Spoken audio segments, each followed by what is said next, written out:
Don't you love it when the Old Testament and the New Testament come together to give us a better insight into each one of them?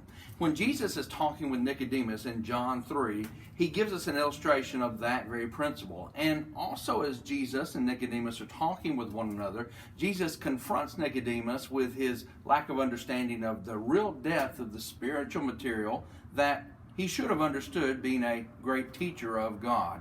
In John 3, verse 12, Jesus says, "If I have told you earthly things and you do not believe them, how will you believe if I tell you heavenly things?" And then he proceeds to say about himself, "No one has ascended to heaven but he who came down from heaven, that is, the Son of Man who is in heaven.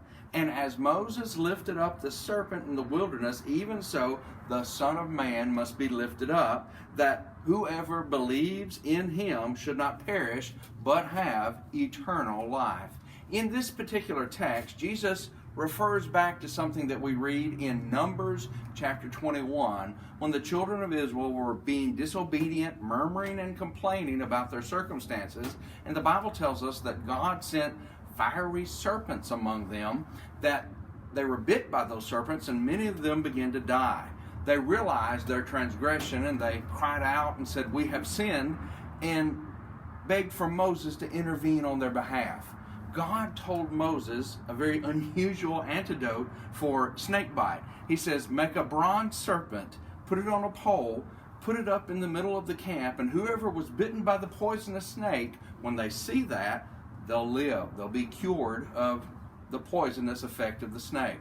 And so he did that very thing, and the Israelites who believed and obeyed, who believed what Moses said through God, and did what Moses told them to do directly from God, they were healed. Jesus then takes that story, which is only about 5 or 6 verses in the Old Testament, and we would almost overlook it perhaps, and he puts application of it here in John 3.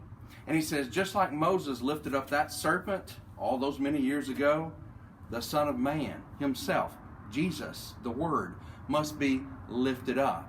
And just like people looked, believed, and obeyed, and were healed, Jesus says those who look and believe and obey me will also be healed when they see me lifted up. Jesus said they were saved physically in their physical lives.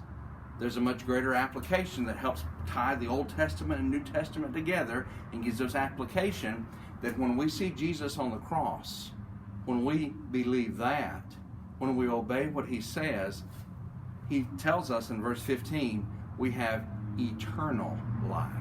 So let's look, believe, and obey.